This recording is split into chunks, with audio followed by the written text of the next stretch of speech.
표준 발음법은 표준어의 실제 발음을 따르되 국어의 전통성과 합리성을 고려하여 정한 원칙으로 의사소통을 원활히 하는 데 필요한 규범이다. 그러나 언어 생활 중 표준 발음과 일치하지 않는 발음을 구사하는 경우가 있다.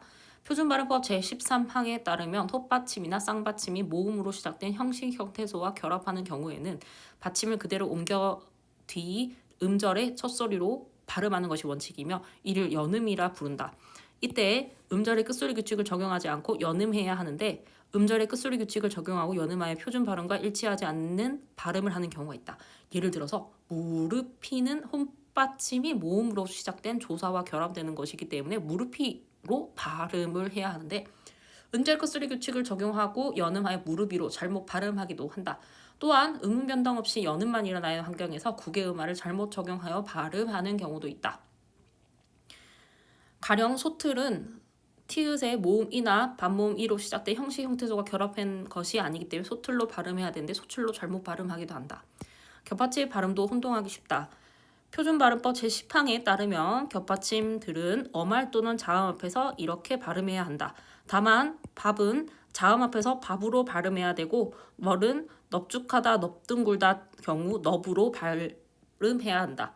다음으로 표준 발음법 제11항에 따르면 겹받침 이것들은 자음 앞에서 각각 이렇게 발음해야 하지만 용언의 어감 발음 르그는 기역 앞에서 리을로 발음해야 한다.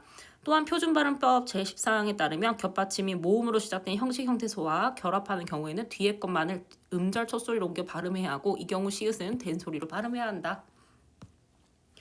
윗글을 바탕으로 A에서 E의 비표준 발음이 나타난 이유를 탐구한 내용으로 적절한 것은 정답은 바로 2번입니다. 이웃에게를 발음할 때 이웃에게라는 비표준 발음이 나타난 이유는 이웃의 시읒을 음절의 끝소리 규칙을 적용해 디귿으로 교체한 뒤 표준 발음법 14항을 적용했기 때문입니다. 이웃에게는 헛받침의 모음으로 시작된 형식 형태소와 결합한 경우에 해당하므로 표준 발음법 제13항에 따라서 이웃에게로 발음해야 한답니다.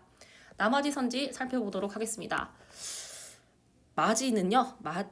D라는 비표준 발음이 나타난 이유는 표준 발음법 13항을 적용하였기 때문입니다. 마지는 국외음화를 적용해 마지로 발음해야 합니다.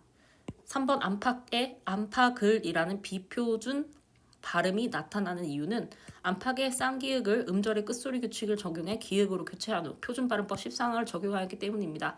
안팎을의 표준 발음법 13항만을 적용해 안팎을로 발음을 해야 합니다. 수출 같은 경우는요. 수들이라는 비표준 발음이 나타난 이유는 치읓을 음절의 끝소리 규칙을 적용해 디귿으로 교체한 뒤 표준 발음법 제13항을 적용했기 때문입니다. 수출은 수출로 발음을 해야 한답니다. 수치는요. 수티라는 비표준 발음이 나타난 이유는 표준 발음법 제13항만을 적용하였기 때문입니다. 여기에는 국의 음화를 적용해 수치라고 발음해야 합니다.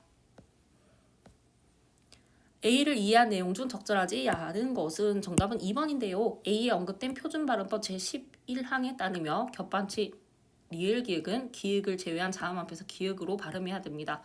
따라서 막다는 막다로 발음을 해야 합니다.